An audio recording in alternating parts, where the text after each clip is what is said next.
wabera manyumba mwawo kwa wantu mpakwa wozisaka wagwiririra ana kazi kwera mbale kwa Yesu afuna ulandire moyo komera kufoka kwako ulandire dzina la mwanaye kwera mtanda kwa Yesu ona kuja ndawi yake achimo angaipe maji azayera ngati matalala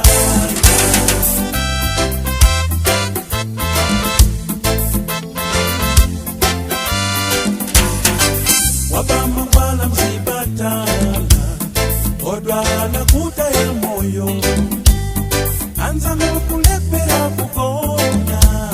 chitetezo mwachipepusa kazazo sezi mumachi